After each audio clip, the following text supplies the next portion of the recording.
سوچیں اگر آپ کو پتہ چلے کہ آپ کی زندگی میں صرف 6 مہینے باقی رہ گئے ہیں، آپ کا رد عمل کیا ہوگا؟ کیا آپ موبائل پر ویڈیوز دیکھتے رہیں گے؟ کیا آپ ہر وقت سوشل میڈیا پر لائکس کے پیچھے بھاگتے رہیں گے؟ یا آپ فوراً اپنی زندگی کو بدلنے کی کوشش کریں گے؟ السلام علیکم پیارے دوستو، وقت دنیا کی سب سے قیمتی دولت ہے جو ہر گزرتے لمحے کے ساتھ کم ہو رہی ہے۔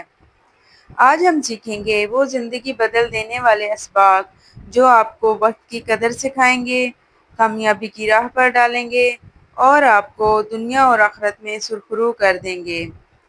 تو آپ تیار ہیں؟ تو آئیے وقت کو ضائع ہونے سے بچاتے ہیں اور زندگی کو کامیابی کی راہ پر لے جاتے ہیں۔ وقت کی حقیقت اور اسلام میں وقت کی کیا اہمیت ہے؟ قرآن پاک میں اللہ پاک فرماتے ہیں والعصر، اللہ نے وقت کی قسم کھائی ہے۔ سورۃ العصر آیت نمبر 1۔ اس کے علاوہ سورۃ المومنون آیت نمبر 115، جس کا ترجمہ ہے کیا تم نے سمجھا ہم نے تمہیں فضول پیدا کیا؟ سورۃ الحشر آیت نمبر 18 میں اللہ پاک فرماتے ہیں اے ایمان والو، اللہ سے ڈرو اور ہر شخص یہ دیکھے کہ اس نے قیامت کل کے لیے کیا بھیجا ہے۔ یہ تو آیات تھیں۔ اب احادیث مبارکہ اس بارے میں کیا کہتی ہیں؟ حضور پاک صلی اللہ علیہ وآلہ وسلم نے فرمایا 2 نعمتیں اکثر لوگ ضائع کرتے ہیں، صحت اور فرصت۔ بخاری۔ قیامت کے دن انسان سے 4 سوال ہوں گے، جن میں ایک یہ کہ وقت کہاں لگایا۔ وقت ضائع کرنا، اس کا مطلب ہے زندگی ضائع کرنا۔ وقت کون کون سے عناصر ضائع کرتے ہیں؟ یعنی وقت کیسے ضائع ہوتا ہے؟ موبائل اور سوشل میڈیا کی لت، فضول دوستی اور گپ شپ، بغیر مقصد کی مصروفیات۔ اب وقت کو بہترین استعمال کیسے کریں؟ آپ سب سے پہلے روز کا پلان بنا لیں، یعنی ٹو ڈو لسٹ بنائیں۔ مقاصد طے کریں، دنیاوی بھی اور سب سے ضروری دینی مقاصد بھی۔ پھر رات کو روز دیکھیں کہ وقت کہاں گیا، کہاں کہاں صرف کیا۔ وقت اور نوجوانی کا بہت گہرا تعلق ہے، سنہری دور ہے یہ نوجوانی کا۔ حضرت علی رضی اللہ تعالیٰ عنہ نے فرمایا جوانی، صحت اور فرصت جانے سے پہلے سنبھال لو۔ امام نووی رحمۃ اللہ علیہ نے صرف 45 سال جیے مگر دنیا بھر میں علم چھوڑا۔ ڈاکٹر عبدالسلام ہر لمحہ ریسرچ کے لیے وقف۔ وقت کے ساتھ اللہ کا تعلق کیسے بنایا جائے؟ وقت کو دینی کاموں میں لگائیں، تلاوت، نماز، علم حاصل کرنا، ذکر کی طاقت۔ دن میں چند منٹ بھی روحانیت بڑھا سکتے ہیں۔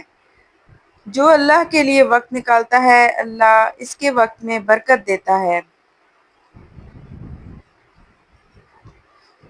دوستو، وقت ریت کی طرح ہاتھوں سے پھسل رہا ہے اور ہم سمجھتے ہیں کہ ابھی بہت وقت ہے، لیکن حقیقت یہ ہے کہ وقت نہ رکتا ہے، نہ پلٹتا ہے، نہ ہی مہلت دیتا ہے۔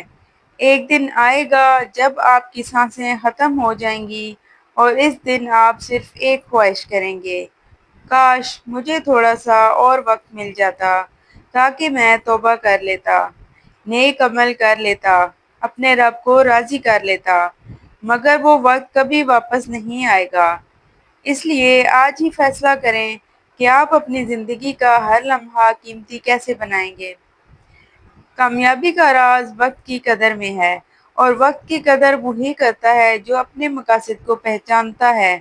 تو دوستو، اب دیر نہ کریں، اپنے دن کی شروعات توبہ، تلاوت اور علم سے کریں۔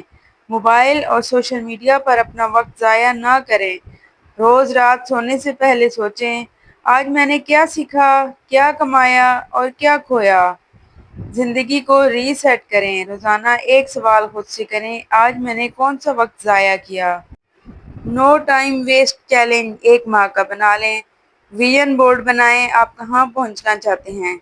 کسی بھی کام سے پہلے کیا یہ میرا وقت ضائع تو نہیں کر رہا، یہ سوچ لیں۔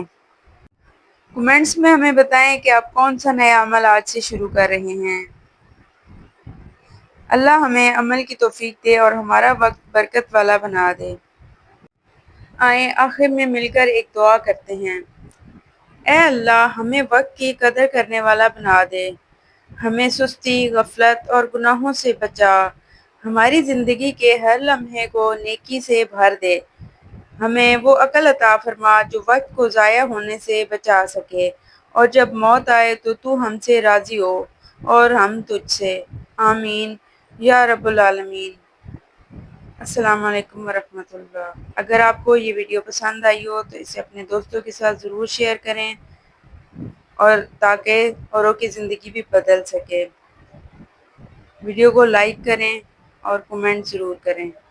السلام علیکم ورحمۃ اللہ وبرکاتہ۔ سے ہے سورۃ العصر، جس کے بارے میں امام شافعی کے دو اقوال ہیں۔ ایک یہ کہ لو لم ينزل من القرآن سواها لکفت الناس، اگر سوائے سے ایک سورت کی کوئی اور چیز نازل نہ ہوتی قرآن میں، یہ لوگوں کی ہدایت کے لیے کافی تھی۔ لو تدبر الناس هذه السورة لوسعتهم، اگر لوگ اس پر تدبر کریں، غور و فکر کریں۔ ہمارا جو منتخب نصاب مطالعہ قرآن حکیم کا، اس کا نقطہ آغاز یہ سورت ہے، اور اس پر میرا کتابچہ بھی موجود ہے، ایک کتاب بھی موجود ہے۔ والعصر، زمانے کی قسم ہے، زمانہ گواہ ہے، پوری تاریخ انسانی اس پر گواہی دے گی۔ ان الانسان لفی خسر، یقیناً انسان خسارے میں ہے، گھاٹے میں ہے۔ الا الذین آمنوا، سوائے ان کے جو چار شرطیں پوری کریں، ایک نہیں۔ الا الذین آمنوا وعملوا الصالحات وتواصوا بالحق وتواصوا بالصبر، ایمان لائیں، جو اس کائنات کے مخفی حقائق ہیں ان کو سمجھیں، ان کا شعور حاصل کریں، ان کی تصدیق کریں۔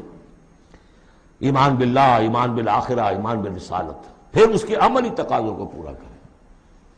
وعملوا الصالحات، پھر یہ کہ اس کے اوپر نہ صرف خود قائم ہوں، اس کی دعوت دیں، اس کو پھیلائیں، وصیت کریں، جو بھی حق ہے، جو بھی صحیح بات ہے، امر بالمعروف ہے، نہی عن المنکر ہے، تواصوا بالحق۔ اور پھر یہ کہ جب یہ کام آپ کریں گے، آزمائشیں آئیں گی، تکلیفیں آئیں گی، مصیبتیں آئیں گی، ریزنچمنٹس ہوں گی، لوگ ناراض ہوں گے۔ آپ کیوں ان سے کہہ رہے ہیں کہ یہ کام آپ نہ کریں، یہ غلط کام ہے؟ بچوں سے بھی کہہ کر دیکھیے کہ گلی میں مت کھیلو، تم کرکٹ کھیل رہے ہو، کسی گاڑی کا شیشہ توڑو گے تو پھر اپنی عزت بچا کر وہاں سے نکل کر گھر واپس پہنچنا مشکل ہو جائے گا۔ کوئی نہیں چاہتا کہ کوئی بات آپ بتائیں، تو پھر اب آپ کو صبر کی ضرورت ہوگی۔ آپ اس پر کام کرتے رہیں، جیسے کہ حضرت لقمان نے اپنے بیٹے کو نصیحت کی تھی، یا بنی اقم الصلاۃ وامر بالمعروف وانہی عن المنکر واصبر علی ما اصابک، پھر جو بھی تکلیف آئے اسے جھیلو۔ پھر یہ کہ آدمی جو ہے بزدل نہ ہو، تھر دلا نہ ہو، کہ اس قدم سے واپس آ جائے، اس خوف سے کہ کہیں مجھے اس میں کوئی تکلیف نہ آ جائے۔ وَلَنَبْلُوَنَّكُمْ بِشَيْءٍ مِّنَ الْخَوْفِ وَالْجُوعِ وَنَقْصٍ مِّنَ الْأَمْوَالِ وَالْأَنفُسِ وَالثَّمَرَاتِ وَبَشِّرِ الصَّابِرِينَ، صبر کرنے والے۔ والعصر ان الانسان لفی خسر الا الذین آمنوا وعملوا الصالحات وتواصوا بالحق وتواصوا بالصبر۔ اللہم ربنا اجعلنا منہم، اللہم ربنا اجعلنا منہم۔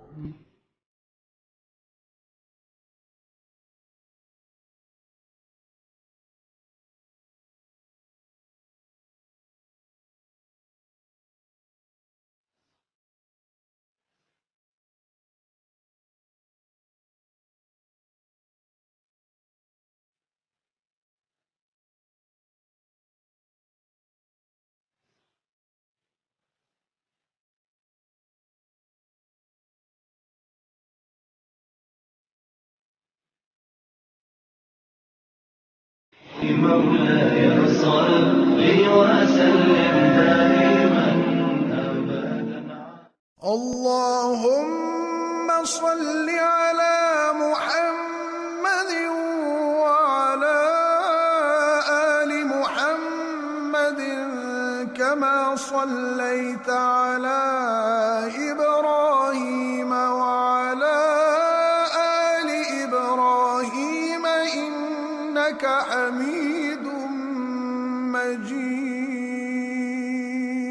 اللهم بارك على محمد وعلى آل محمد كما باركت على إبراهيم وعلى آل إبراهيم إنك حميد مجيد